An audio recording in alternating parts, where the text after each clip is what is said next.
estamos já no versículo 6 já. O 5, na verdade,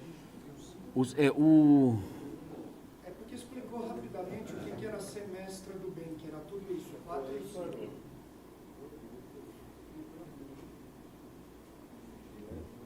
Não, nós só falamos só só dos 5, só no comecinho, só, né, quando fala de 5, é traduzido como sensatas, no 5? No 5 é sensatos, está traduzido? Sensatas, né? Sensatas. Então, ele tinha que ensiná-las a serem sensatas. Onde é que eu estou aqui?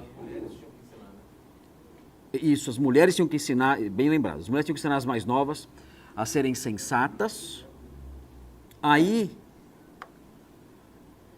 o que vem agora é a palavra, traduziram aí como puras, honestas. O sentido aí é de pureza moral. Não é honestidade de devolver o que pegou emprestado. Tá? É pureza moral. Elas têm que ser puras.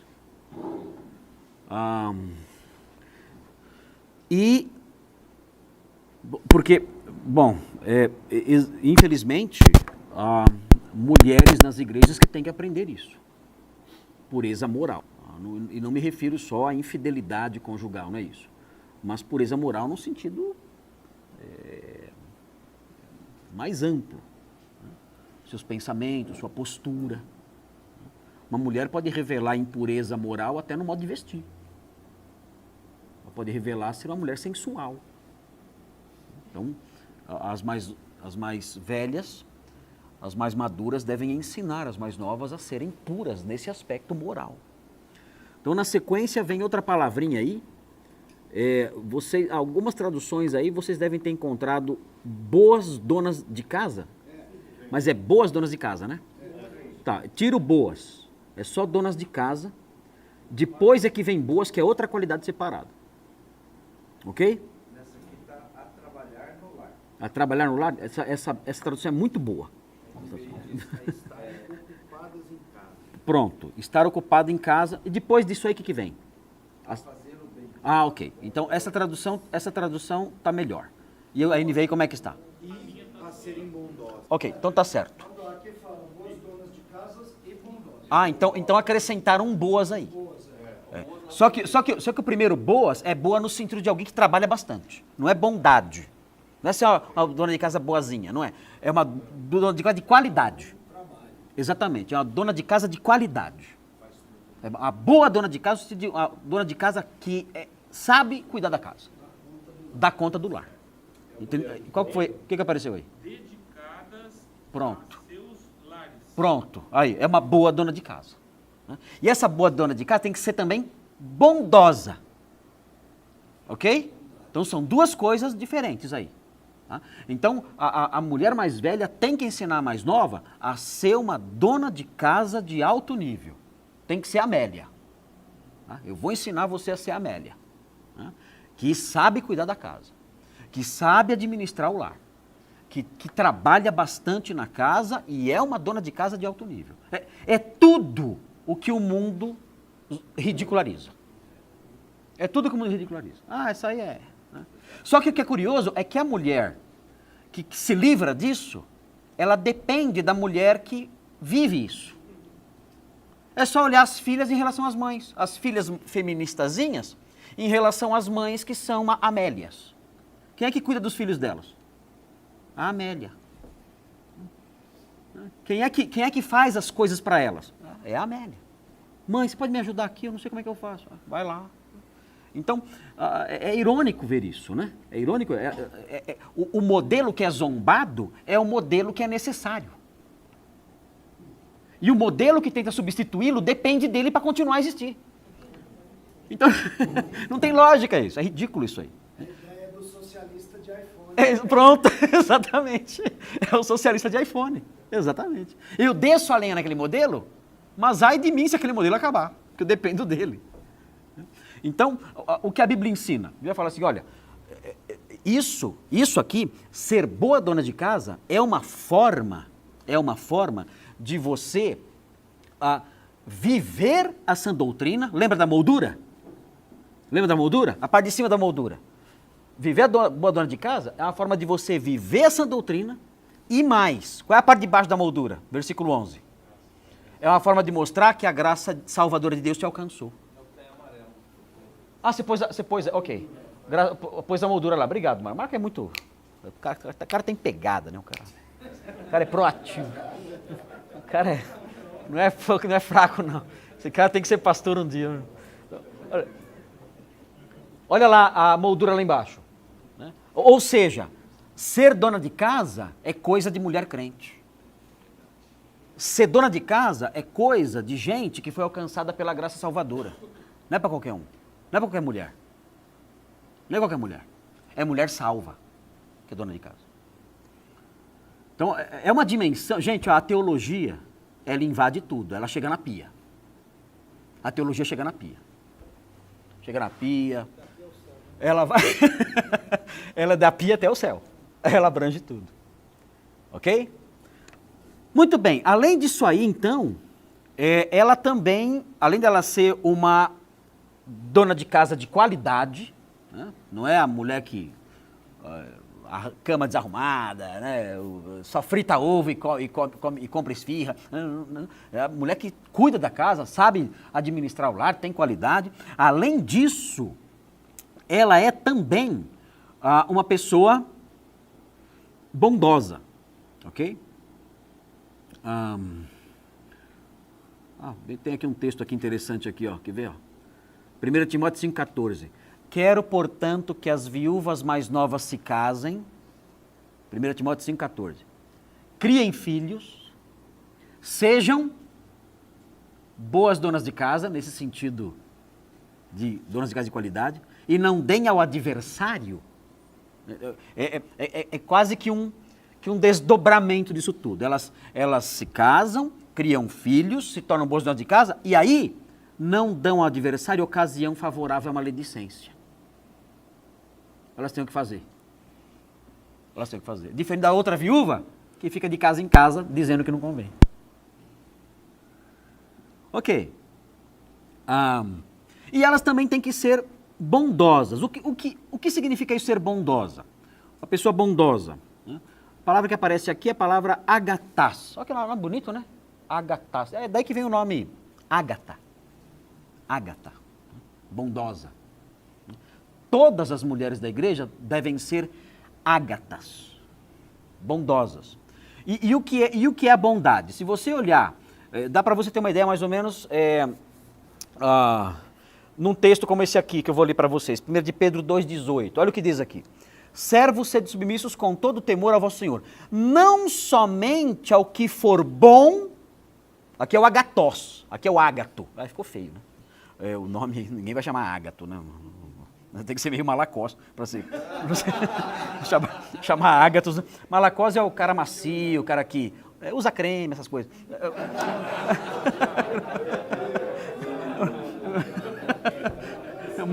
É o malacós, né? O malacós, né?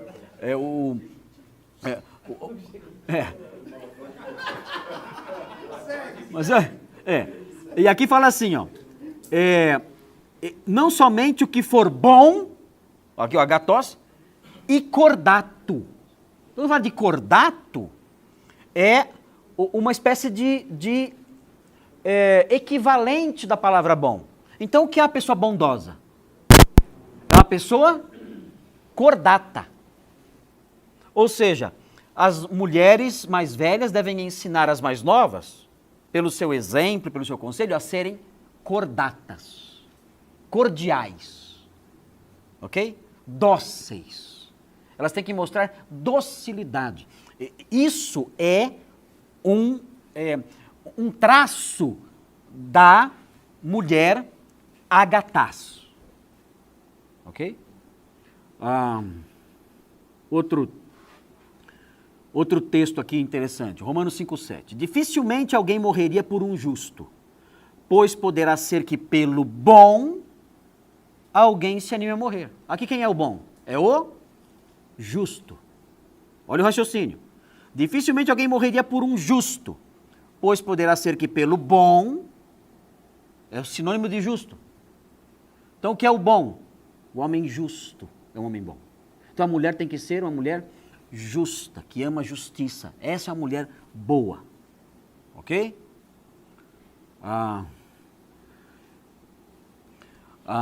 Aqui Mateus 20, 15. Aquela parábola, né,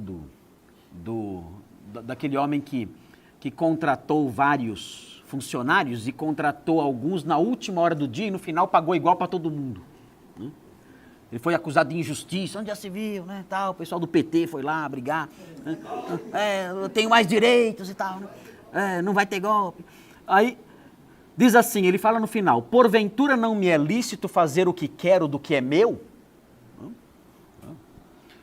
Ou são maus os teus olhos, porque eu sou bom? O que é o bom aqui? O homem generoso. Então nós temos aqui alguns elementos que compõem o conceito de agatos, ou da ágata, da nossa ágata. Quem é então essa pessoa? É a pessoa cordata, é a pessoa justa e a pessoa generosa. As mulheres devem ser assim. Isso é ser uma mulher bondosa.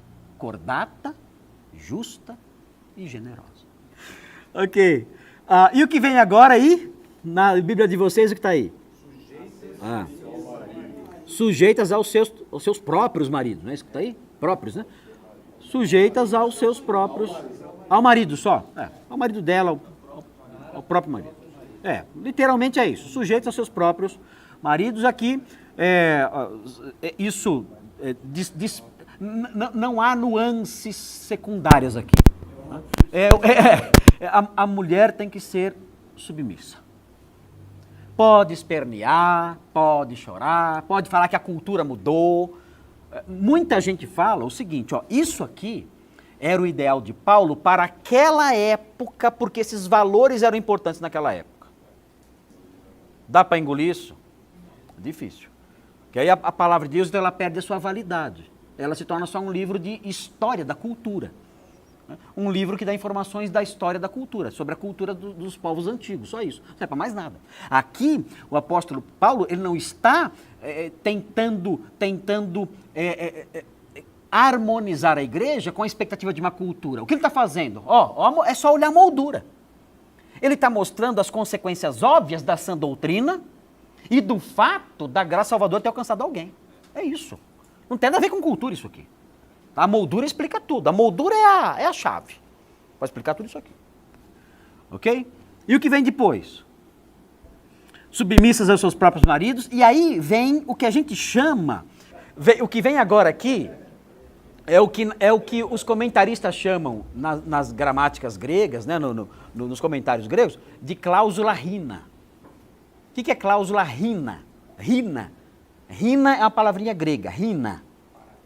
Significa a fim de quê? Aponta para a finalidade.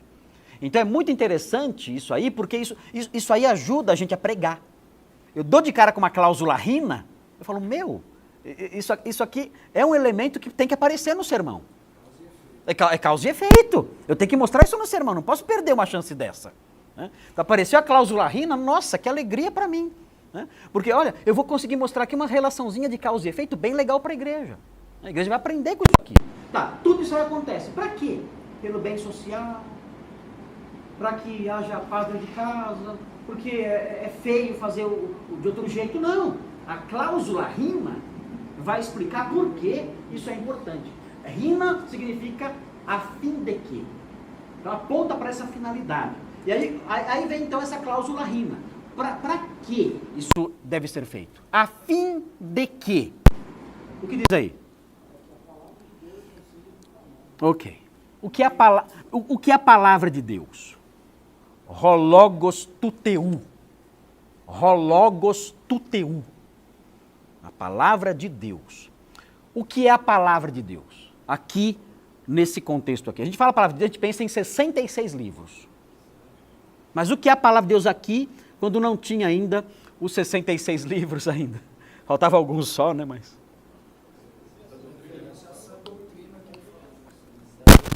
Pronto. A palavra de Deus, ela pode ser o evangelho. Paulo pregava o quê? A palavra de Deus. O evangelho é a palavra de Deus. A sã doutrina, né? Falando para Timóteo, prega a palavra, insta. O que era isso? Pregar a palavra. Expor a sã doutrina.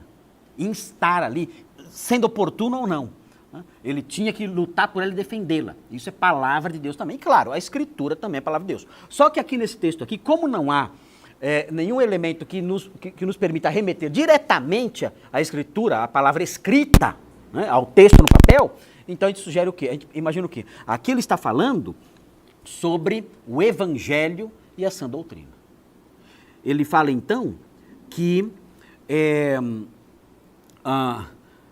a palavra de Deus, se as mulheres viverem assim, essa palavra não será, e aí vem o verbinho, blasfemada. O que é blasfemar? É falar mal. Pode ser ridicularizado, pode ser por uma ridicularização, pode ser por uma difamação. Olha, é falar mal da palavra. Que palavra? A mensagem. Ó, exatamente. Lançar, dizer o seguinte, olha, essa doutrina que é ensinada, esse evangelho que é ensinado, não vale nada, não muda ninguém, não transforma a vida alguma. Olha aquela mulher lá, olha aquilo ali. É aquilo que o evangelho que ela prega faz, é aquilo ali, então essa palavra não presta para nada. Então é aí que a palavra de Deus é difamada. Só mostra que o que acontece na casa tem impacto no reino. Tem impacto no reino. Afeta tudo. E vai afetar mais ainda quando vocês continuarem a leitura. Porque vai chegar numa hora aqui na leitura que vocês vão ver que esse ensino vai se repetir, só que numa dimensão diferente. Fúvio. Tem duas perguntas. A primeira é, essa cláusula, ela está ligada diretamente aos deveres das mulheres ou ela engloba também os deveres dos homens? Essa é a pergunta de todo comentarista. Essa cláusula rina, ela se refere a quê? A cláusula imediatamente anterior, que seria aqui, pode até piorar a situação, Fúvio. Pode se referir apenas à sujeição ao marido. Ó, ser submissão ao marido a fim de que... Pode ser isso, pode ser tudo que foi dito anteriormente até o versículo 1, ou pode ser só a parte das mulheres. Agora, isso aí é muito difícil detectar.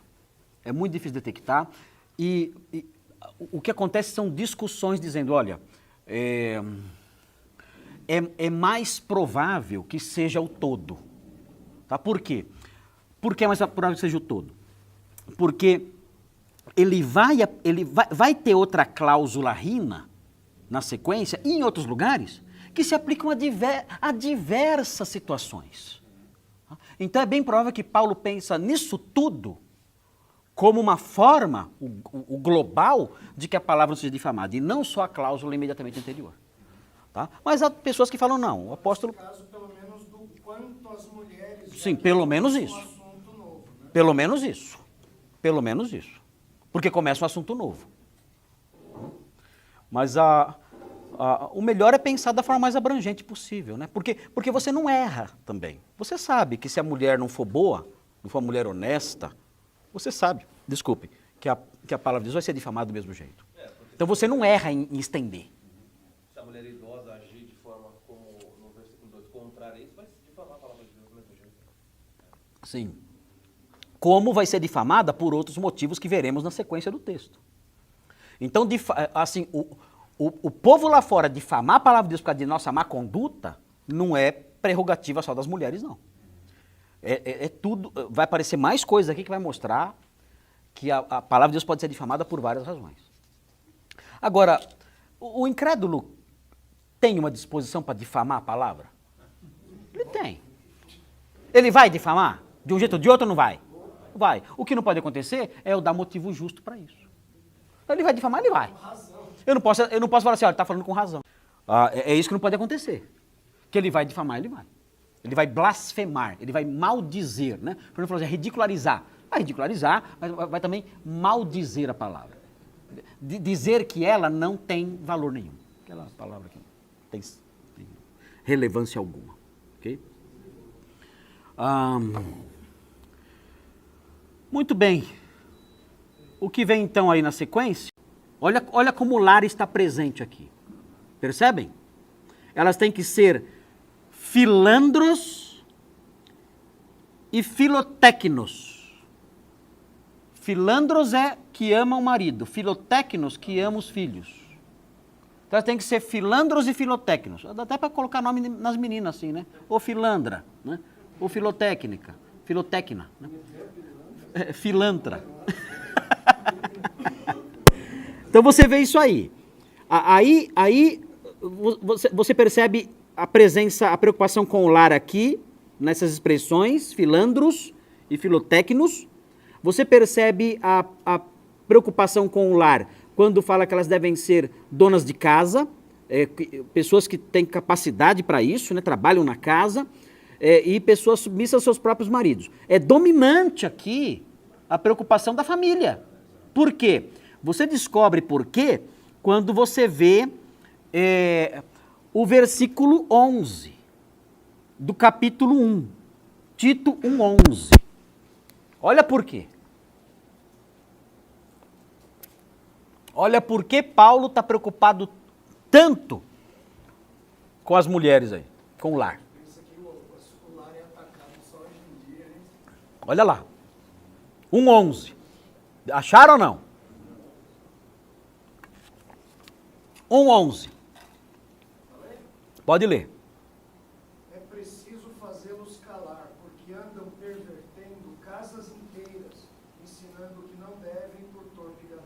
O que estava acontecendo naquela época? Falsos mestres se infiltrando na casa, ensinando um monte de lixo na família. E qual era o resultado disso? Hoje falso mestre entra nas casas? Entra? Ele bate na porta? De que jeito ele entra na casa?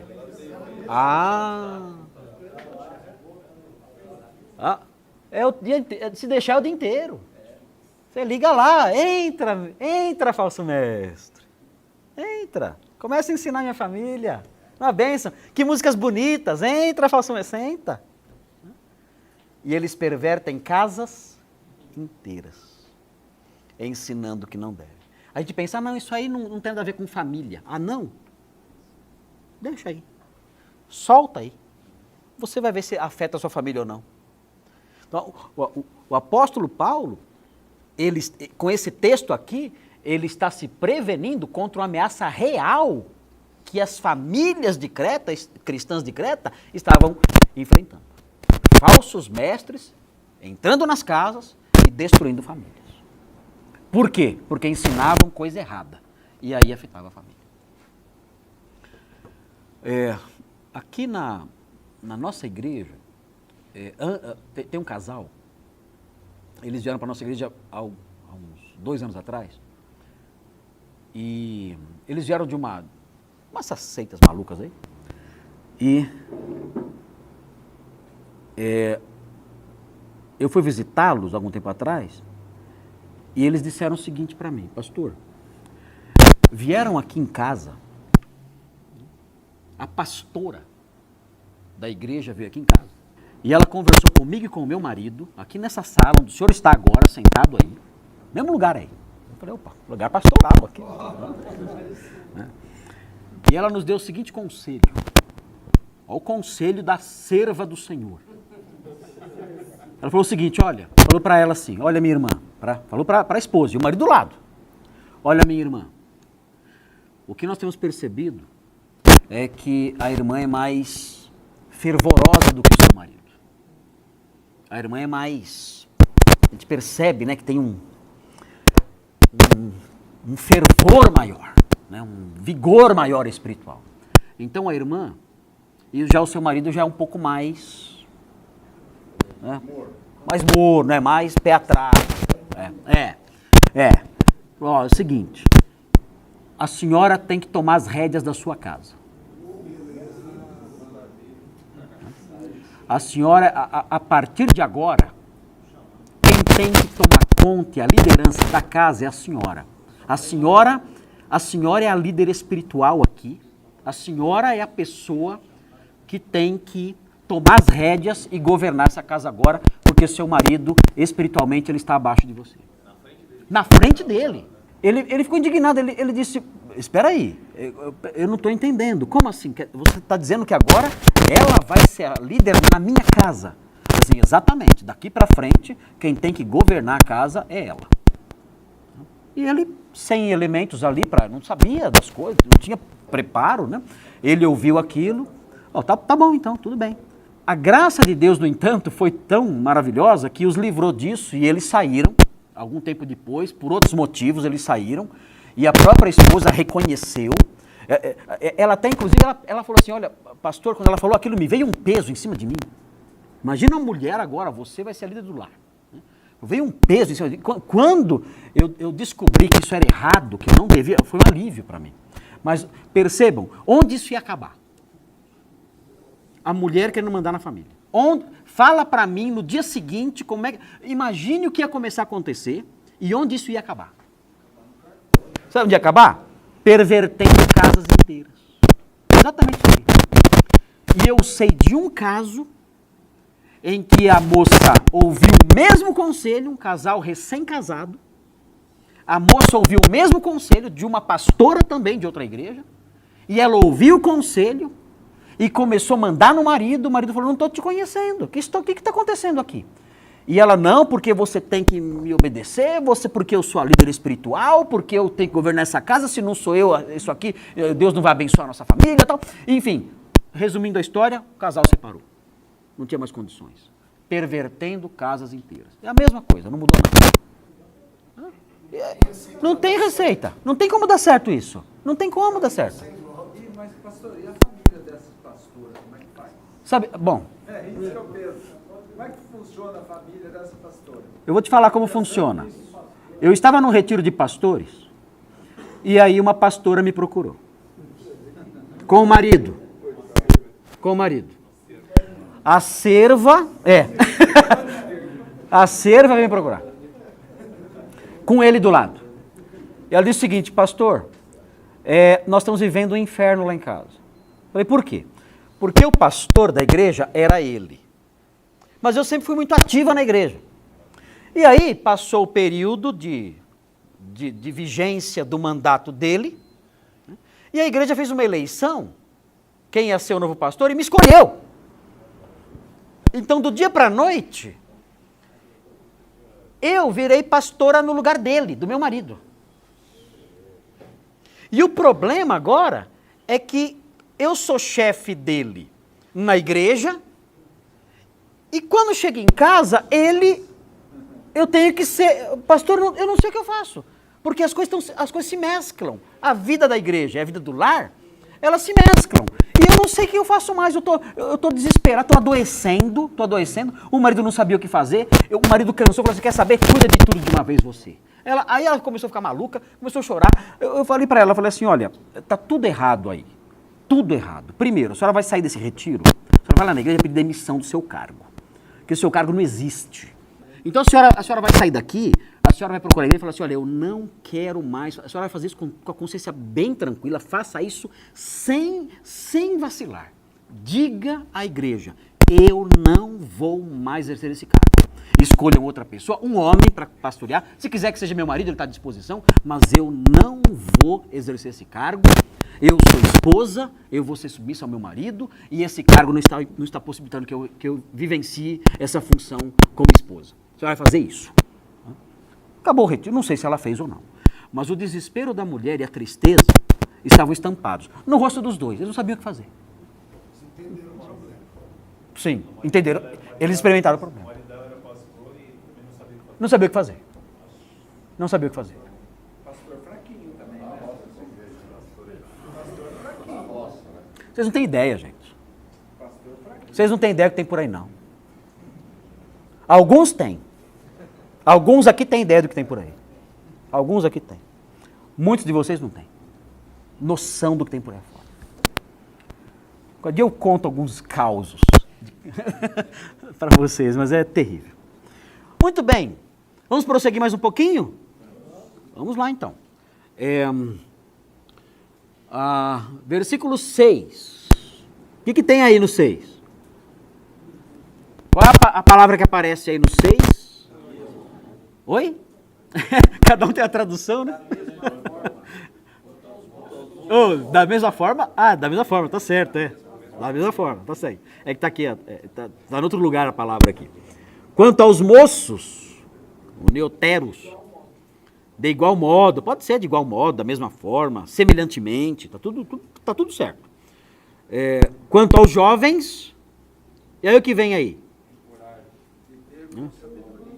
Oi? Exorta. Aqui a palavra é mais forte. Aqui é paracaléu.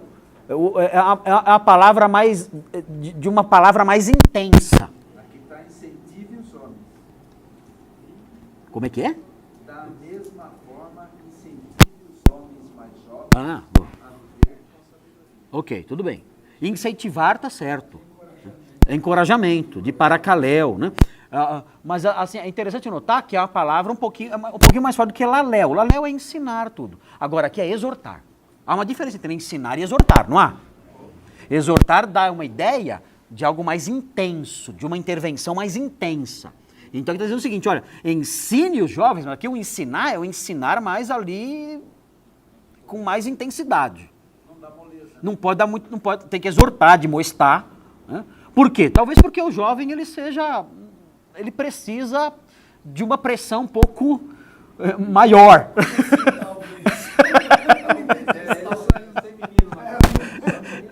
Talvez precise de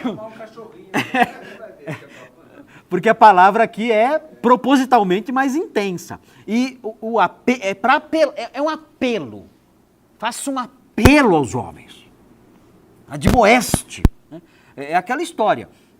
O Fulvio estava falando para mim, quando acabou o estudo hoje cedo, o seguinte, pastor, na Bíblia, a mais velha tem que ser o modelo da mais nova. Agora inverteram. As mais velhas estão pegando a mais nova como modelo. Aí você vê aquela mulher com 78 anos, com calça de academia, né? Chiclete na boca, ouvindo, tirando foto, né? Jogando cabelo, assim, ó. Você fala, mas peraí, mas inverteu. Era para ser o oposto. Era para mais nova imitar a mais velha. O mundo virou de ponta cabeça, o Fulvio falou. O Fulvio falou, pastor, o pecado inverte tudo. E realmente, o pecado inverte tudo. Vira de ponta cabeça. Aqui na questão dos jovens, a impressão que nós temos é que quem fala grosso não são os mais velhos. Quem fala grosso são os jovens. Até em casa. Aqui na Bíblia não. Aqui na Bíblia é Tito que chega e fala com eles, admoesta. É o mais velho, né? É o líder, é esse que fala grosso. E o jovem, como veremos na sequência aqui, a postura de quem está diante de uma autoridade, ele não pode ser respondão. Tem que, sim senhor, não senhor, pois não senhor. Essa é a atitude certa do jovem. Ok? A partir do 6 voltou a ser tarefa de Tito agora. Agora voltou a ser tarefa de Tito. Sim, agora voltou. Vocês estão acompanhando aí, né? Aí acabou lá, parou de falar das mulheres jovens ali. O Marcos está mostrando ali o esboço, não perca o esboço de vista. E agora vem uma palavrinha aos moços inexperientes. Né?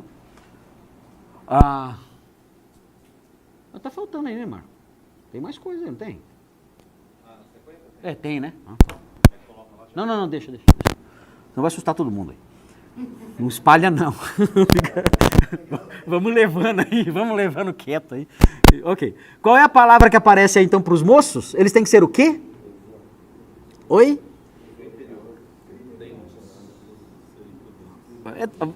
Tem muitas traduções, né? Todas as coisas sejam criteriosas.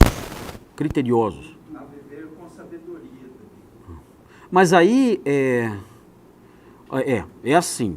Bom, vamos fuar isso aqui. É assim, essa palavrinha, criteriosos, essa palavrinha, ela aparece no versículo 5, ela aparece no versículo 2. Ou seja, todo mundo tem que ser assim. Tá? Onde você vê a palavra sensato, prudente, é tradução dessa palavra. A NVI traz como prudente. Prudente, versículo 5? Não, 6. O 6, ok, prudente. Essa pessoa é uma pessoa que tem a mente sadia, ela é razoável, ela é sensível, ela é séria. Ensina os jovens a serem sérios. Olha o que a gente está falando aqui. Um jovem sério. Isso, pastor, será que é porque o jovem toma atitudes precipitadas? Isso tem a ver? Sim, o jovem está naquela fase de transição, né, da infância, da vida. Ele está começando a abraçar responsabilidade sem experiência nenhuma. Ele pode não saber medir a seriedade de algo. Não tem critério, não tem experiência. Então, o texto ensina aqui o pastor a dizer para os jovens, a admoestar os jovens, para que eles sejam sensatos, não façam nada como malucos. Quando a palavra sem pensar, sim, sem pensar, não faça nada sem pensar. Quando fala aqui para ter uma mente sã, ou seja, numa linguagem moderna seria, não ensina os jovens a não fazerem maluquices. O jovem faz maluquice? Meu Deus, eu fiz... Gente... eu fiz tanta maluquice quando era jovem. Deus que me guardou. Deus que me guardou. Que eu fiz tanta maluquice quando era jovem. Deus me protegeu. Assim... Porque todos... Quem vai falar, não, quando eu era jovem eu nunca fiz nenhuma maluquice? Todo mundo...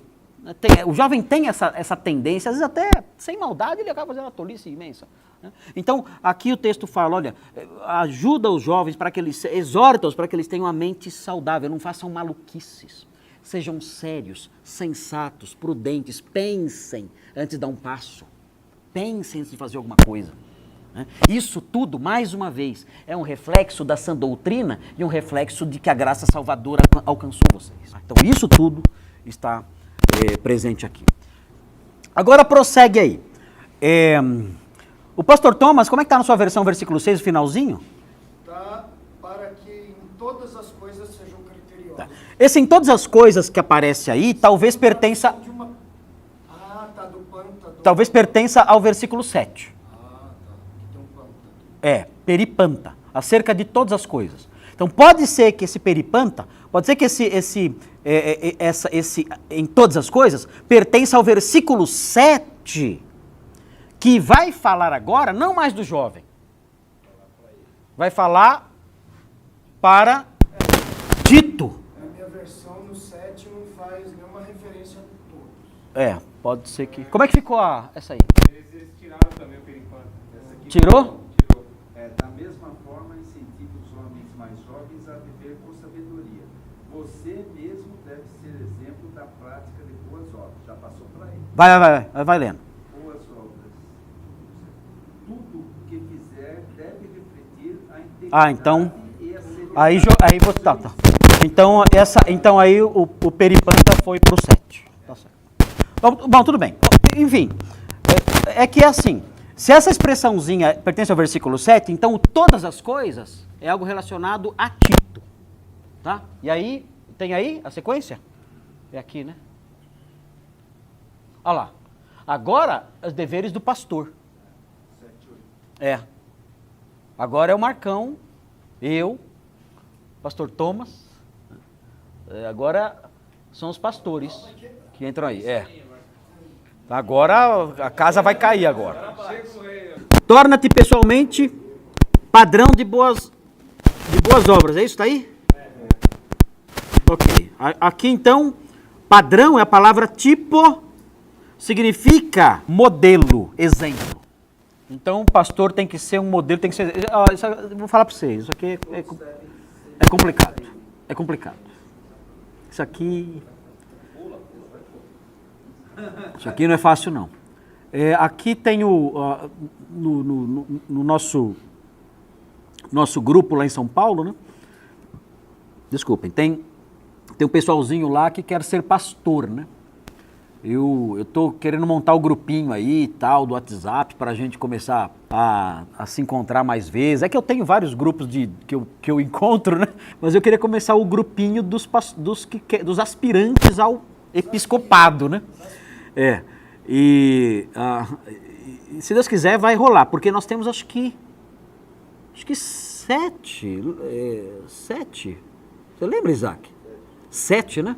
7 pessoas que querem ser pastores. Aí a gente dá de cara com um negócio desse aqui, né, que o pastor tem que ser um modelo, um exemplo. Vocês têm que orar por mim e pelo pastor Marcos, pelo pastor Marcos. Por mim, ore 2 vezes. Tem que orar, porque é patamar muito alto.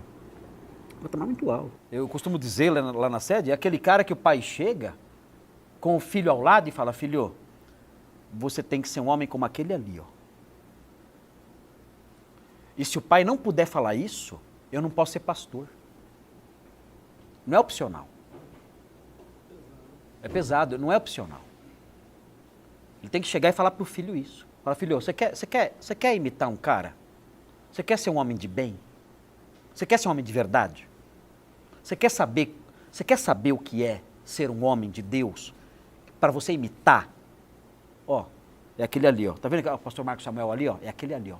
Seja como aquele homem. Veja como ele fala. Veja como ele se veste. Veja como ele anda. Veja como ele trata as pessoas. Olha lá. Olha como ele trata a esposa dele.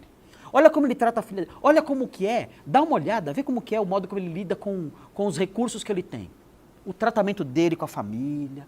Olha. Imita aquele cara lá. Imita aquele cara. Segue aquele lá. E aí? E se o pai falar assim, filho, você imita qualquer um aquele, o cara não pode ser pastor. Acabou. Simplesmente não pode. É alto. Olha só aqui, quando fala, se a gente pegar o peripanta, que é a expressão em todas as coisas, em todos os aspectos, e a gente aplicar o peripanta para o pastor, no versículo 7, se a gente partir do pressuposto de que essa é a tradução correta, né, a gente pode ter uma ideia do que é o peripanta em 1 Timóteo 4,12. 1 Timóteo 4,12 talvez dê uma indicação do que é o peripanta, o que é o todo, o no tocante a todas as coisas. 1 Timóteo 4,12. Olha o que fala aí. Olha os aspirantes aí, ó. Pensa bem. Os futuros homens de fogo. Pensa bem. Ninguém despreze a tua mocidade. Pelo contrário, torna-te... Olha aqui o padrão, aqui é o modelo aqui. Só que aqui ele não fala em todas as coisas, aqui ele dá exemplos. Torna-te padrão dos fiéis na palavra, no procedimento, no amor, na fé e na pureza. Então esse aqui é o pastor. Agora, o texto aqui de Tito já é mais apertadinho, né? É mais apertadinho. Torna-te padrão nas boas obras. E aí seria procedimento e tudo mais. E aí o que vem na sequência? No ensino o que é?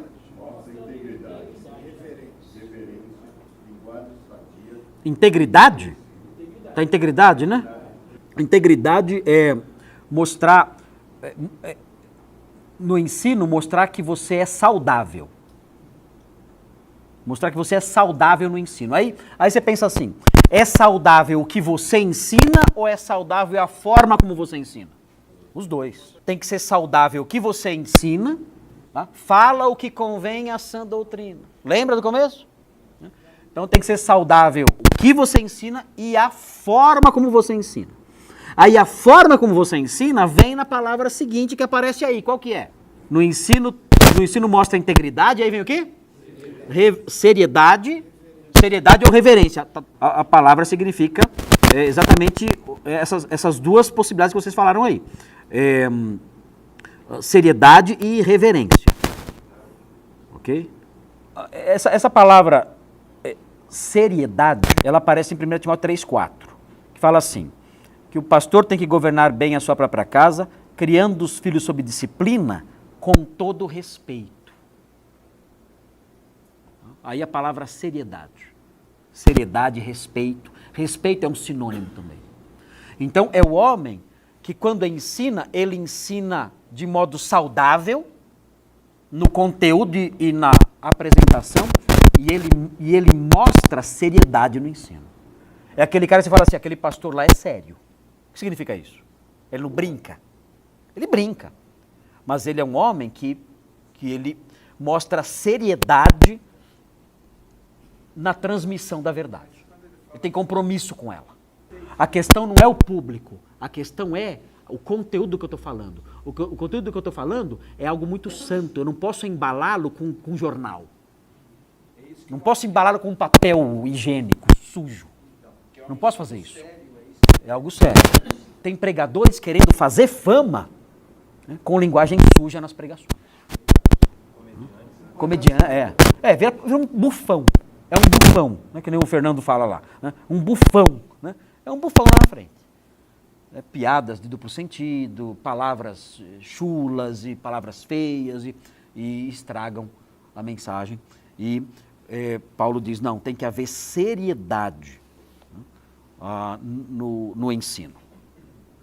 Na sequência aí, versículo 8.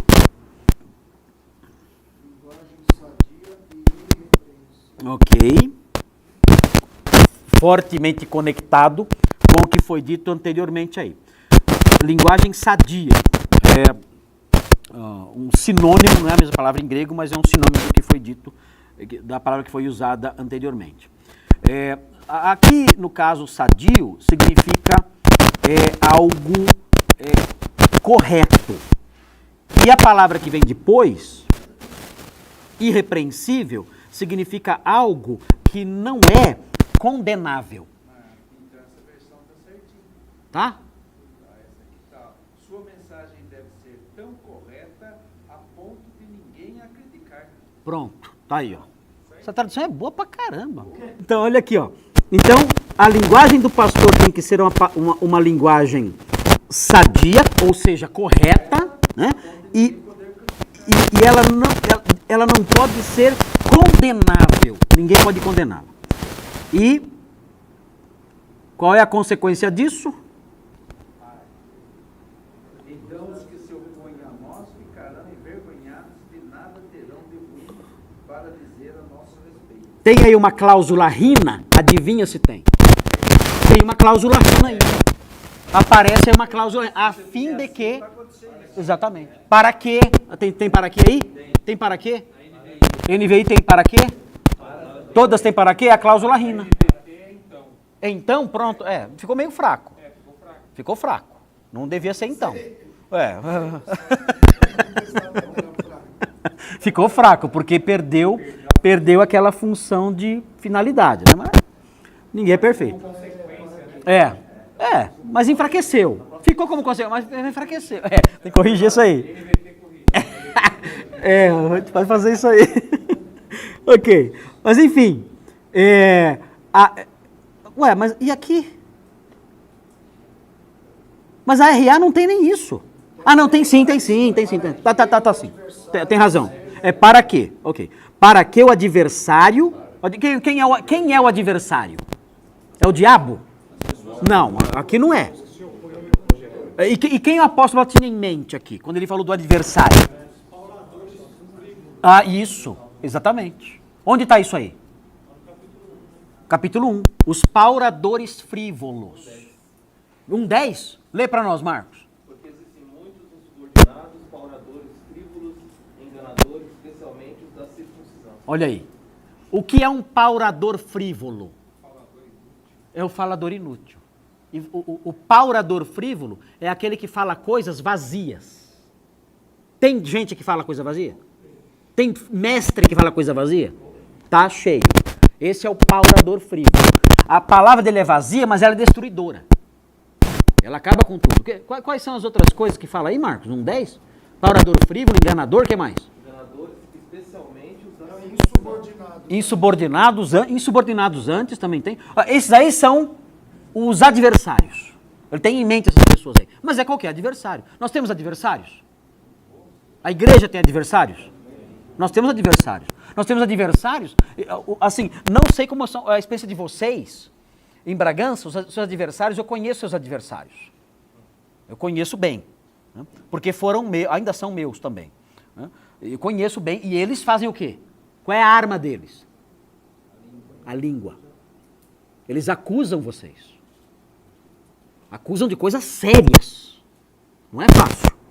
Né? São esses pauradores frívolos. Dizem coisas vazias. Atacam para prejudicar. Em São Paulo, nós temos adversários também. Mas em São Paulo, os nossos adversários em São Paulo são adversários que foram pessoas do nosso meio, que foram expulsas por causa de pecado obstinado. As pessoas foram embora e se tornaram então inimigos nossos. E elas fazem a mesma coisa. Elas atacam. Elas atacam com a boca, com a língua.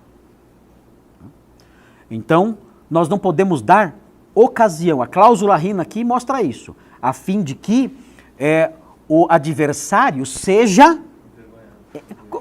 Como o adversário, o oponente, né? Como é que ele vai ser envergonhado? Como assim?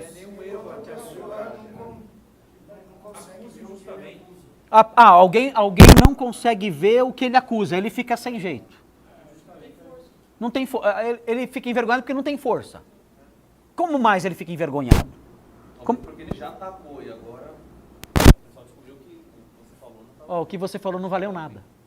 O que você falou é mentira. Você contou lorota, você não tem credibilidade. A pessoa fica... Ele é contrariado. Contrariado... Oi? Quando ele é silenciado. Ele é silenciado porque, poxa, que besteira que eu fiz. Falei e agora está provado que eu menti. Ele fica envergonhado. Vergonha não vem disso que eu mesmo falei. Vem de ele não encontrar indignidade alguma. Isso. Não é de ele ter falado e outra pessoa não encontrar. É de ele mesmo não... Ah, tá. Ele é inimigo de alguém que ele não tem como acusar. Não acha motivo nenhum de eu falar nada dele. Acabou. Muito bem observado isso. Muito bem observado. Né? Lê de novo o versículo 8, então. Palavra... Sadia e repreensível, para que o adversário seja envergonhado, não tendo indignidade nenhuma, e dizer a vossos exércitos, Ok. não falar. Hã? Ele não tem o que falar. Ele não tem o que falar. Ele perde a força. Ele perde a força. Estranho, como é que ele vai ficar envergonhado por não ter o que falar? Ele vai ficar quieto. Nada terão de ruim. É porque o adversário pressupõe que ele já falou, ele é um adversário. Como é que ele manifestou a sua adversariedade? Ele já atacou. Ele é um atacante. Ele é um paurador frívolo. Então, se não... Ele apareceu no capítulo 1, versículo 10. Seja o caso de alguém perguntar para ele, por quê? É isso. Aquela pessoa não presta. Por quê? Não, ela não presta. Então, mas por quê? O que ela fez? É. O que ela falou? E ele não tem o que falar. Aí ele fica envergonhado. Agora, a palavra aparece aí em 2 Tessalonicenses 3,14. 2 Tessalonicenses 3,14 aparece a palavra envergonhado. E talvez possamos ter uma ideia mais ou menos do sentimento. Fala assim, ó. Caso alguém não preste obediência à nossa palavra dada por esta epístola, notai-o. Nem vos associeis com ele para que fique envergonhado. Aqui envergonhado parece que quer fazer com que a pessoa se sinta diminuída. Não sei, a impressão que eu tenho é essa. Não se associe com aquela pessoa. Ela, é o que o Gabriel fala, ela perde a força. Não valorizar a pessoa. Não? Exatamente, não valorizar a pessoa. Isso é o sentir-se envergonhado. É que algumas coisas ficam, né? Fica difícil da gente saber exatamente qual era a expectativa do autor, né? E aí termina o versículo, não tendo que falar. Vocês observem, existe aqui no final do versículo 8, notem notem que a admoestação, a orientação está sendo dada ao pastor. Concordam? Ou a Tito, o delegado apostólico, né? Olha, você ensina assim, assim, assim, para que o adversário fique envergonhado e não tenha nada que dizer, presta atenção, não tem nada que dizer a seu respeito. É isso? Nosso. Por quê? Porque o bom procedimento do pastor afeta o quê? A comunidade toda. Se o pastor não se comportar, quem vai ser o alvo da maledicência? A igreja toda. Não é que Paulo errou o pronome aqui. Ele disse o seguinte, olha, se Tito não tiver esse procedimento correto, o adversário vai falar mal, sabe de quem? De nós. Ou seja, a responsabilidade estava aqui, ó. E agora onde está? Ok, o fato é que a gente parece estar lendo uma carta que foi escrita hoje cedo. É impressionante isso aqui. Como ela é atual, né? Ok. Bom, vamos caminhar então mais um pouquinho aqui. Aperta o cinto aí. Quem vem agora no 9? Outra clássica, aparece aí? Tá lá? Os escravos, né? Os servos, né? Os servos vêm agora. E aí vem a responsabilidade deles em relação aos déspotas. Quem são os déspotas? Os mestres, senhores. Né? A palavra é forte no português, mas no grego é a palavra normal para senhor, para mestre. Déspotas. Patrão. Agora, pergunta importante aqui. Que relevância tem para nós que não somos escravos? Somos empregados também. Somos empregados. Nós temos relações de sujeição com os nossos patrões, não temos?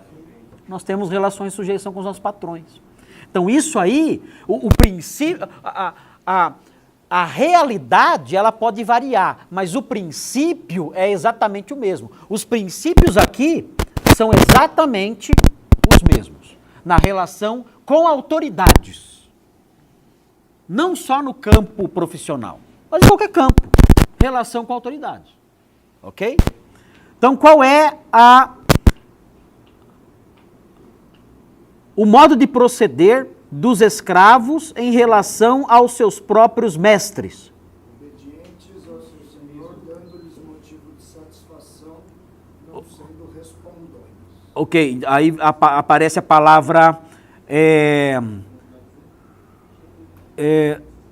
sujeição, é isso? A palavra que...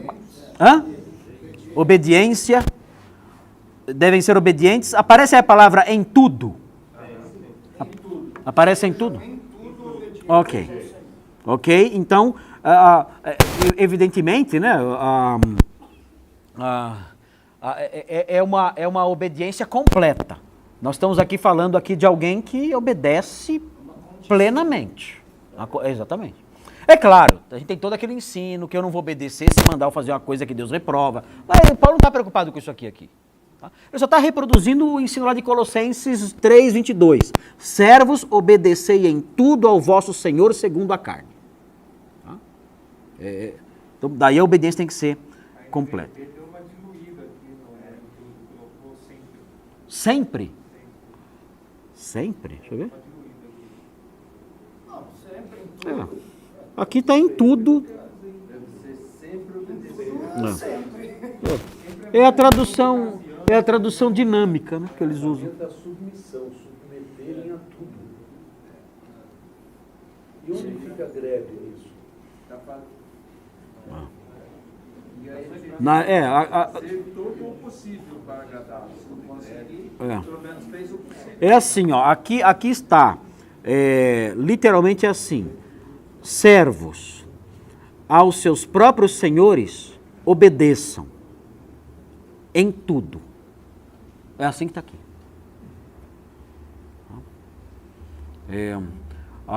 Então a ideia que passa a princípio é de uma obediência constante. Daí a palavra sempre. Em qualquer ocasião, em tudo que eles disserem, sejam obedientes. Greve não tinha na época, né? Senão o escravo era morto. Mas assim, Se a greve é um ato de rebelião contra o patrão, então o crente não deve participar.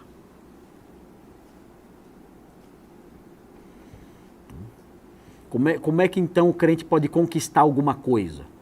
É assim, no Novo Testamento, o modo como o cristão é chamado a exercer algum tipo de influência na sociedade é por duas vias. Primeiro, pelo exemplo de bondade. A sujeição, a submissão, a obediência, o respeito. E o segundo é pela exortação respeitosa. Então, não há espaço assim para passeata, para greve, para sair na rua lá e tal. Na medida em que isso tem uma coloração de rebeldia, o cristão não deve participar disso. Quando tem essa coloração de rebeldia, de rebelião, vou para a rua e lá e tal, e palavras de ordem e tudo mais, o cristão deve participar disso aí. As duas únicas formas que a gente vê são essas. É pelo exemplo de obediência, de sujeição, de pessoa de bem, e Deus honra isso de alguma forma, e pela admoestação respeitosa que eu mencionei. Então, por exemplo, eu soube que, alguns anos atrás, uma pequena congregação no Rio de Janeiro escreveu uma carta ao governador. Como crentes, extremamente indignados com o que estava acontecendo. E ali colocaram a palavra de Deus ali, e exortaram aquele homem e falaram ali com ele e tal, e repreenderam dentro da palavra, respeitosamente fizeram. Foi um ato político, foi uma reação política, uma reação correta. Eles não foram para a rua, ficaram na porta do palácio ali com placas, nada disso.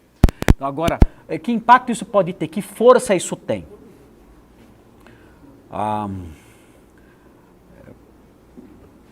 O cristianismo dominou o mundo.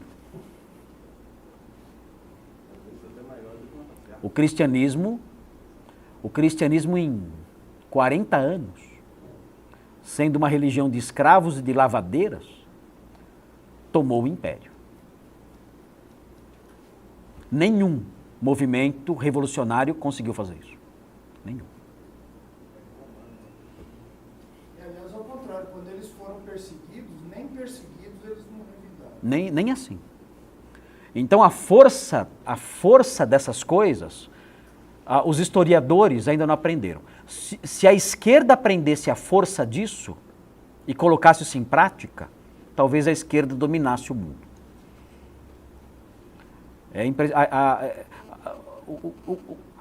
Os historiadores, eles não entendem como o cristianismo em 30 anos conseguiu tomar conta do império. Não entenderam como Constantino falou assim, eu tenho que me unir a esses caras. Constantino falou assim, eu preciso desses caras. Constantino não se converteu. Constantino, ele falou o seguinte, eu tenho que unificar o império, e só tem um jeito. Eu tenho que abraçar essa... Só tem um fator que eu posso... É esse povo aí. Olha, se espalhou por tudo. Eu tenho que jogar para essa torcida. E aí falou, sou cristão. Então a força dessa gente e desses recursos são simplesmente assim, incalculáveis. Mas quem quer esse método? É mais legal fazer greve na rua, parar Paulista. Mas é bem fraco isso, né? A força mesmo está noutra coisa. Certo? Vamos prosseguir mais um pouco então.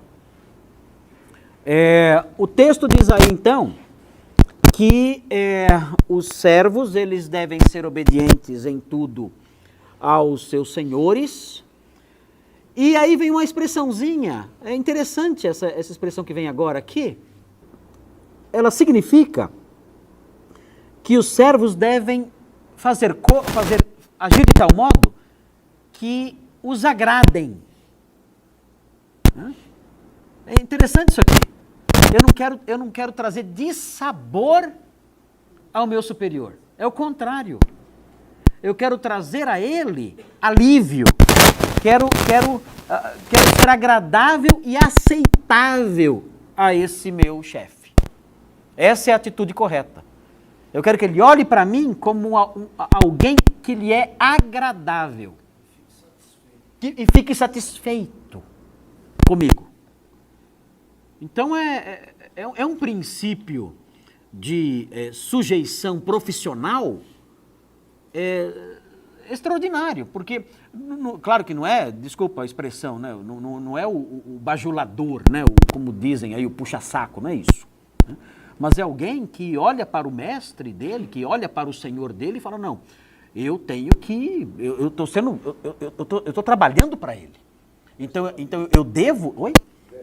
Veste a camisa, eu devo trazer algum grau de satisfação para esse homem aqui. Eu trabalho para ele. Ele é meu patrão. Eu devo ser obediente e não posso trazer-lhe dissabores.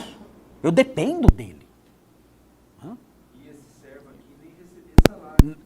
Não recebia, ele recebia, ele vivia sob as custas dele, né? Mas não recebia salário, não tinha liberdade. Hoje é bem melhor. Bem melhor. E continuando, olha o que diz aí. Eles não devem ser o quê? O que é respondão? É mal educado, né? É a pessoa que, aquela história, ela ouve, ela devolve. Não abaixa a cabeça. Ela ouve, ela devolve. Ela retruca, exatamente. Esse é o respondão. Não leva desaforo para casa. Bateu, levou. Ah, mas ele é seu patrão. Não, mas falou, ouviu também. Eu não sou capacho de ninguém, não. Então, não seja assim. Então, as pessoas que estão numa relação profissional de sujeição, aqui está a receita. Então, a receita é, sejam submissos, tentem agradar os seus superiores e não sejam respondões.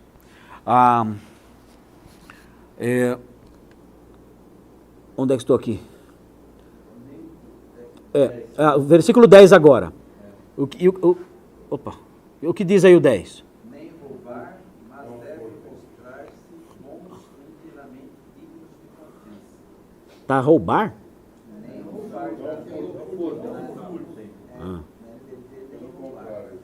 NVT colocou roubar?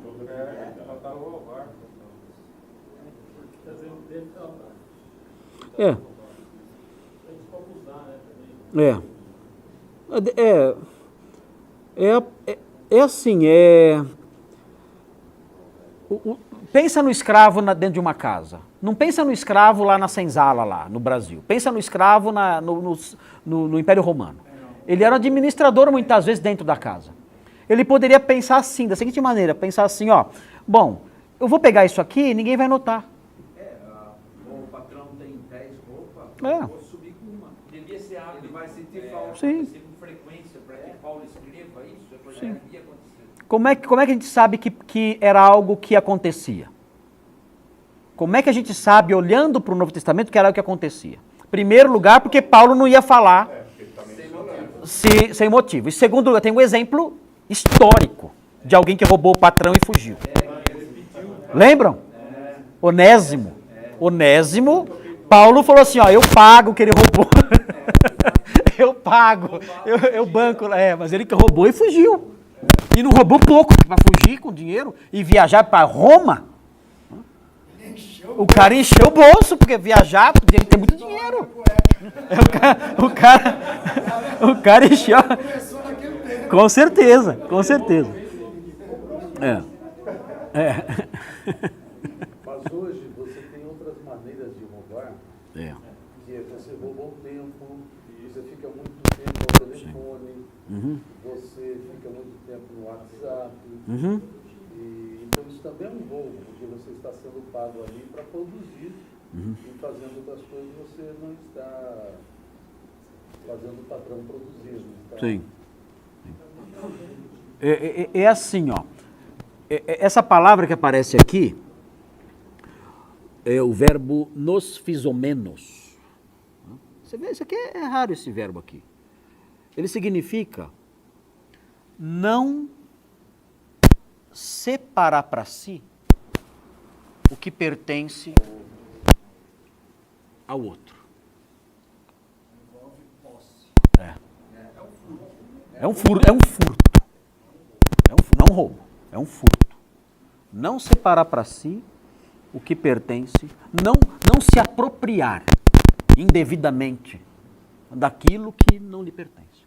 Eu concordo que pode envolver tempo, inclusive. Né? Porque aquele tempo é dinheiro, está sendo pago. Né? Mas não é essa a ideia dominante aqui. Né? Aí entraria no negócio aí entraria na questão de, olha, não cause dissabor. Né? Usar o tempo que está sendo pago para não trabalhar, né? Para enrolar e tudo mais, isso geraria o que no chefe? Desgosto. Aí entraria na cláusula anterior. Tudo obedientes. Em tudo obedientes e também vem a palavrinha lá de, olha, fazer com que o patrão se sinta bem. É porque é possível fazer isso sem o patrão saber. Ah, sim. Aí não tá, Não cai no dissabor, mas não é em tudo obediente. ou seja, o versículo fechou tudo. Não tem como escapar. Não tem como dar nó no versículo. Não tem como driblar. Não tem jeito. Está fechado aqui. Aqui, quem tem superiores, tá, ó, Deus fechou e jogou a chave fora. Diz que outro texto diz, Não tem faça como ao Senhor. Isso. Sim. Aí não sobra nada, nem janelinha fica mais. Eu uso muito na nossa empresa, esse irmão colocou agora, funcionário realmente, tem essa consciência que o tempo também pertence a eles a trabalhar, não ficar desperdiçando, né? Porque isso não é isso aí, Sim. eles são orientados para isso, né? Para que eles possam caminhar, para não dar esse sabor. Tem que dar esse estudo aí para eles lá. São crentes? Não são, né? Alguns sim. Eu converso bastante com eles. Ah, tá. Converso e expõe isso aí justamente para que caminhe bem. Sim. Como é que continua o versículo 10? Não se apropriando de nada, porém, Tem prova de fidelidade. deem prova de fidelidade em tudo. Total fidelidade. A fim de honrarem em todas as coisas. Não, aí... O em tudo está ligado nessa versão ao... Não, a honra? A fim de honrarem em todas as coisas. Ornarem. Não. Sem H. Não. A fim de ornar. Não. Você foi lá na frente. Você está na cláusula rina. E o em tudo está ligado a outra coisa nessa versão. Mas volta antes da cláusula rina. Volta. Pelo contrário. Pelo contrário... De fidelidade. De toda fidelidade. Ah, tá. Deem prova de provem toda fidelidade. Lealdade. Tudo. A palavra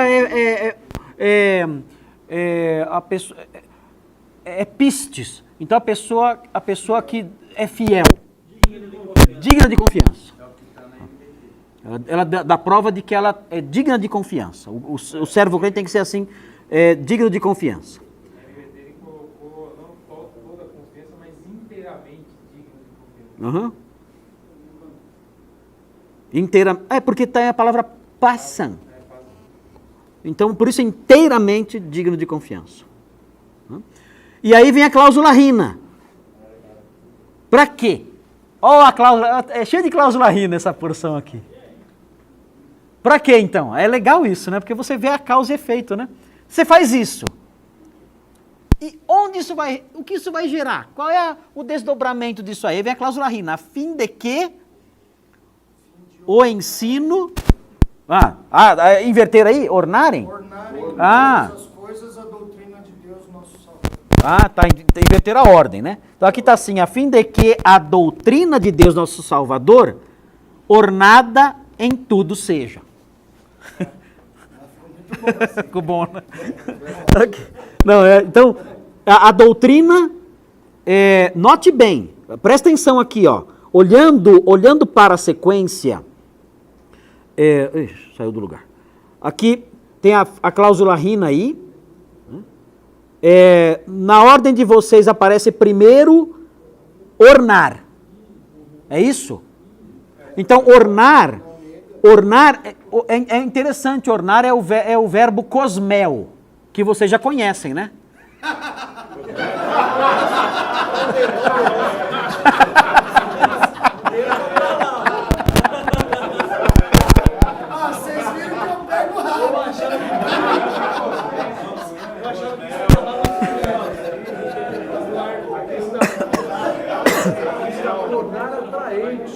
Tornar atraente, porque na verdade, exatamente. Amanhã você vem com o cabelo um pouco mais salvado. Exatamente. É que é assim. É que é assim, tem o substantivo cosmos, a gente traduz como mundo, mas na realidade cosmos é uma coisa ordenada, que tem ordem, que é bem arrumada. E o mundo é um cosmos, ao contrário de caos. O caos é a baderna. O mundo é um cosmos, é tudo ordenado. E o verbo cosmel significa colocar ordem, deixar tudo bonitinho. Por isso tem a palavra cosmético. Né? E o cosmético para que serve? Para deixar tudo bonitinho. Passar um creminho, ali, cabelinho. Até creminho tem base. Até creminho. Você tá falando aí.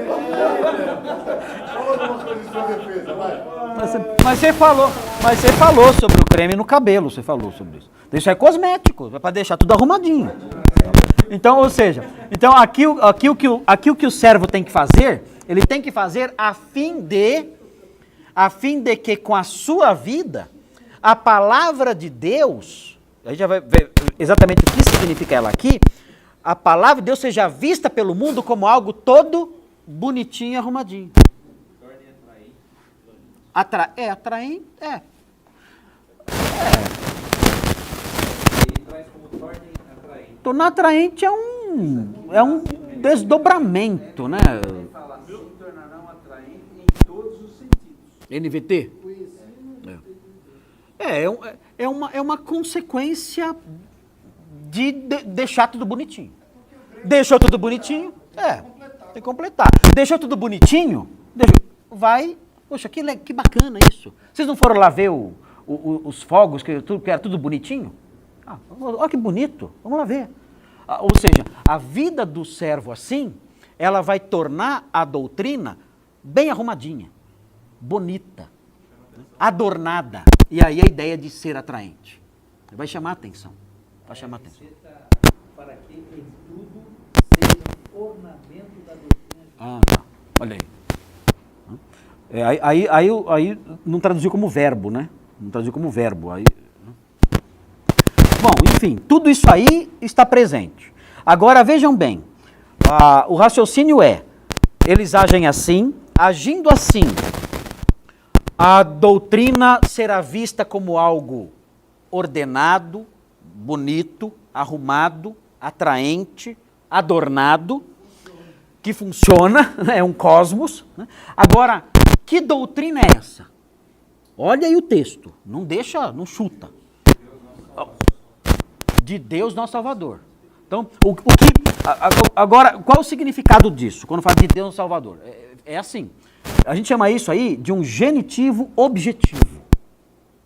É quando o genitivo é quando aparece, por exemplo, de Deus. Sempre que tem o de alguma coisa. A gente, por exemplo, usa muito genitivo, no português não tem genitivo, a gente usa muito esse tipo de expressão para definir posse e procedência. A mesa do hotel é um genitivo no grego, um genitivo de posse.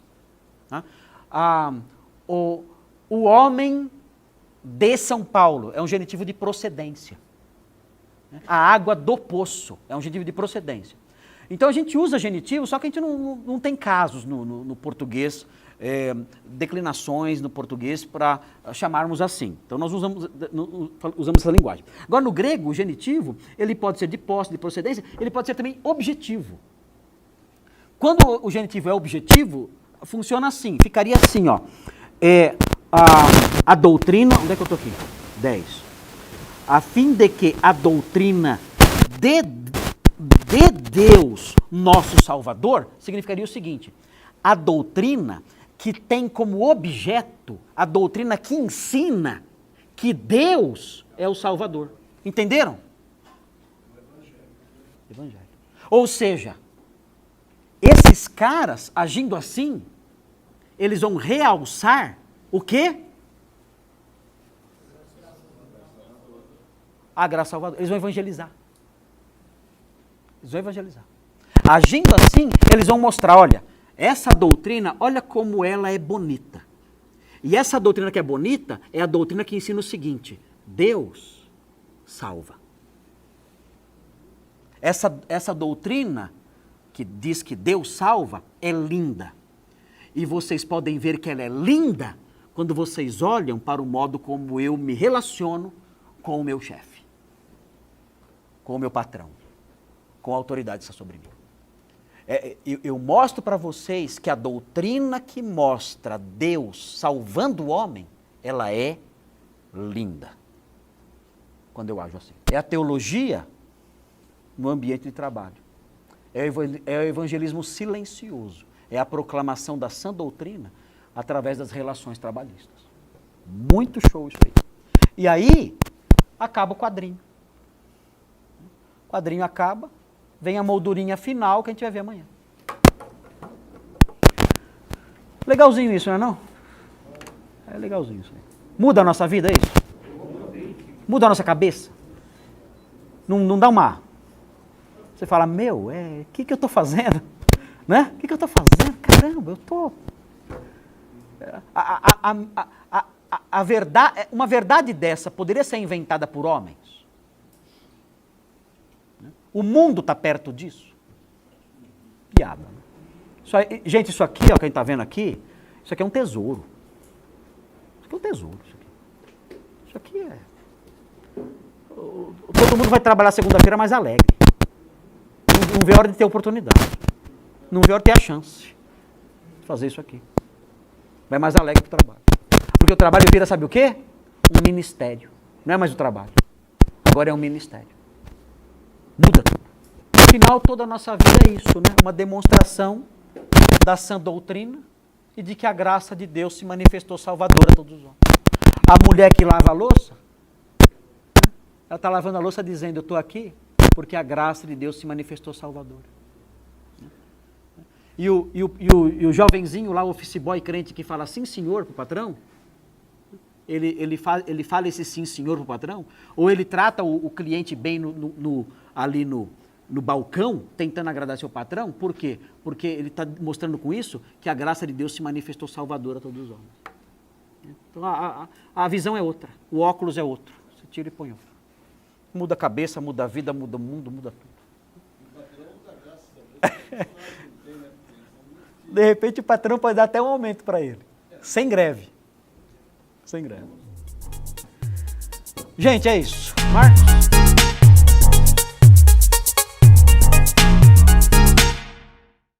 Depende dele para continuar a existir. Então, não tem lógica isso. É ridículo isso aí. A ideia do socialista de iPhone. Pronto, exatamente. É o socialista de iPhone. Exatamente. Eu desço a lenha naquele modelo, mas ai de mim se aquele modelo acabar, porque eu dependo dele. Então, o que a Bíblia ensina? A Bíblia fala assim, olha, isso aqui, ser boa dona de casa, é uma forma de você viver a sã doutrina. Lembra da moldura? Lembra da moldura? A parte de cima da moldura. Viver a boa dona de casa é uma forma de você viver a sã doutrina e mais. Qual é a parte de baixo da moldura? Versículo 11. É uma forma de mostrar que a graça salvadora de Deus te alcançou. Ah, você pôs, ok. Pôs a moldura lá. Obrigado, Marco. Marco é muito... O cara tem pegada, né? O cara é proativo. O cara não é fraco, não. Esse cara tem que ser pastor um dia. Olha lá a moldura lá embaixo. Né? Ou seja, ser dona de casa é coisa de mulher crente. Ser dona de casa é coisa de gente que foi alcançada pela graça salvadora. Não é para qualquer um. Não é para qualquer mulher. Não é qualquer mulher. É mulher salva que é dona de casa. Então, é uma dimensão... Gente, a teologia, ela invade tudo. Ela chega na pia. A teologia chega na pia. Chega na pia. Ela vai... ela da pia até o céu. Ela abrange tudo. Ok? Muito bem. Além disso aí, então, ela também, além dela ser uma dona de casa de qualidade, né? Não é a mulher que a cama desarrumada, né? Só frita ovo e compra esfirra. É a mulher que cuida da casa, sabe administrar o lar, tem qualidade. Além disso, ela é também uma pessoa bondosa, ok? Tem aqui um texto aqui interessante aqui, ó, quer ver? Ó? 1 Timóteo 5,14. Quero pôr de casa, mas é boas donas de casa, né? Tá, tiro boas, é só donas de casa, depois é que vem boas, que é outra qualidade separada. Ok? Nessa aqui está a trabalhar no lar. A trabalhar no lar, essa tradução é muito boa. Estar ocupadas em casa. Pronto, estar ocupado em casa, e depois disso aí o que vem? Fazer o bem. Ok. Então essa tradução tá melhor. E a NVI como é que está? E a serem bondosas. Ok, então tá certo. Aqui fala boas donas de casas e bondosas. Então acrescentaram boas aí. É. Só que o primeiro boas é boa no sentido de alguém que trabalha bastante. Não é bondade. Não é ser uma dona de casa boazinha, não é. É uma dona de casa de qualidade. Exatamente, é uma dona de casa de qualidade. É uma boa dona de casa, uma dona de casa que sabe cuidar da casa. Dá conta do lar. Qual que foi? O que apareceu aí? Dedicadas Pronto. a seus lares. Pronto. Aí, é uma boa dona de casa. Né? E essa boa dona de casa tem que ser também bondosa. Ok? Então são duas coisas diferentes aí. Tá? Então a mulher mais velha tem que ensinar a mais nova a ser uma dona de casa de alto nível. Tem que ser Amélia. Tá? Eu vou ensinar você a ser Amélia. Tá? Que sabe cuidar da casa. Que sabe administrar o lar. Que trabalha bastante na casa e é uma dona de casa de alto nível. É tudo o que o mundo ridiculariza. É tudo que o mundo ridiculariza. Essa aí é. Né? Só que o que é curioso é que a mulher que se livra disso, ela depende da mulher que vive isso. É só olhar as filhas em relação às mães. As filhas feministazinhas em relação às mães que são Amélias.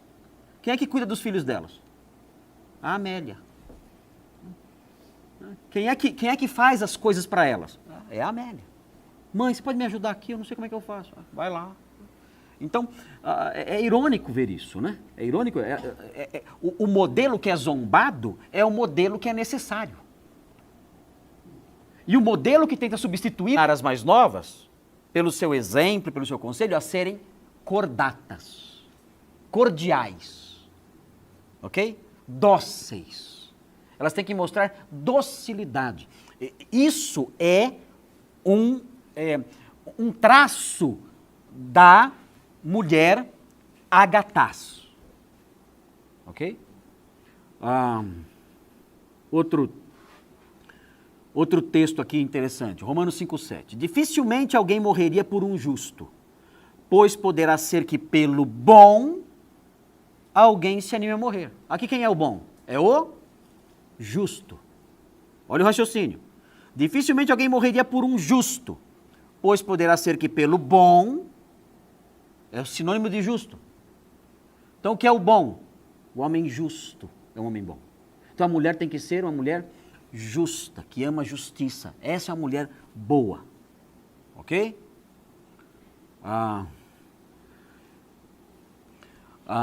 Aqui Mateus 20:15. Aquela parábola, né,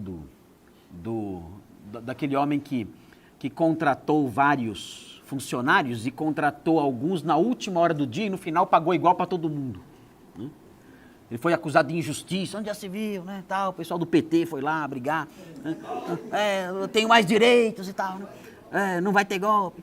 Aí, diz assim, ele fala no final, porventura não me é lícito fazer o que quero do que é meu? Ou são maus os teus olhos, porque eu sou bom? O que é o bom aqui? O homem generoso. Então nós temos aqui alguns elementos que compõem o conceito de agatós, ou da ágata, da nossa ágata. Quem é então essa pessoa? É a pessoa cordata, é a pessoa justa e a pessoa generosa. As mulheres devem ser assim. Isso é ser uma mulher bondosa. Cordata, justa, tanto que as viúvas mais novas se casem, 1 Timóteo 5,14, criem filhos, sejam boas donas de casa, nesse sentido de donas de casa de qualidade, e não deem ao adversário. É quase que um desdobramento disso tudo. Elas se casam, criam filhos, se tornam boas donas de casa, e aí não dão ao adversário ocasião favorável à maledicência. Elas têm o que fazer. Elas têm o que fazer. Diferente da outra viúva, que fica de casa em casa dizendo que não convém. Ok. E elas também têm que ser bondosas. O que significa isso, ser bondosa? Uma pessoa bondosa. Né? A palavra que aparece aqui é a palavra agatás. Olha que nome bonito, né? Agatás. É daí que vem o nome Ágata. Ágata. Bondosa. Todas as mulheres da igreja devem ser ágatas. Bondosas. E o que é a bondade? Se você olhar, dá para você ter uma ideia mais ou menos num texto como esse aqui, que eu vou ler para vocês. 1 de Pedro 2,18. Olha o que diz aqui. Servos, sede submissos com todo temor ao vosso Senhor. Não somente ao que for bom. Aqui é o agatós. Aqui é o ágato. Ah, ficou feio, né? O nome, ninguém vai chamar ágato, né? Tem que ser meio malacós para ser. chamar ágatos. Malacós é o cara macio, o cara que usa creme, essas coisas.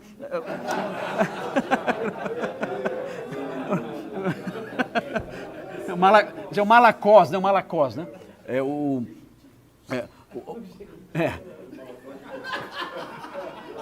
Mas E aqui fala assim, ó.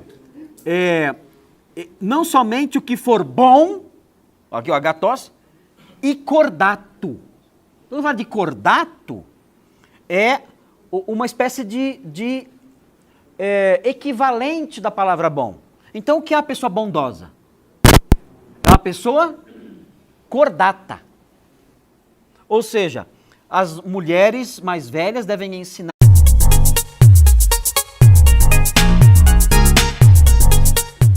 Estamos já no versículo 6 já. É porque explicou rapidamente o que era ser mestra do bem, que era tudo isso, 4 e 5.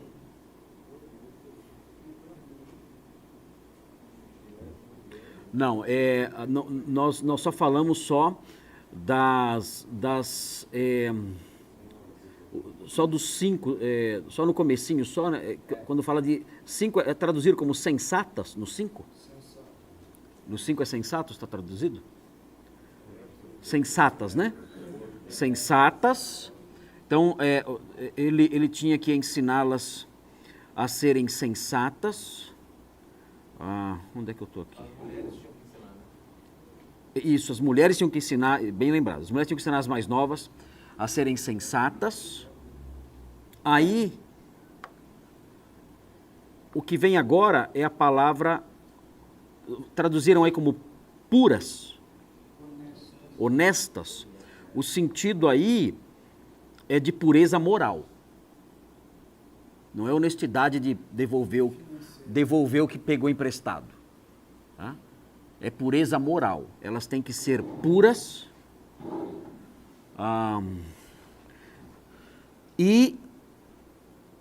Porque, infelizmente, há mulheres nas igrejas que têm que aprender isso. Pureza moral. E não me refiro só à infidelidade conjugal, não é isso. Mas pureza moral no sentido mais amplo. Seus pensamentos, sua postura.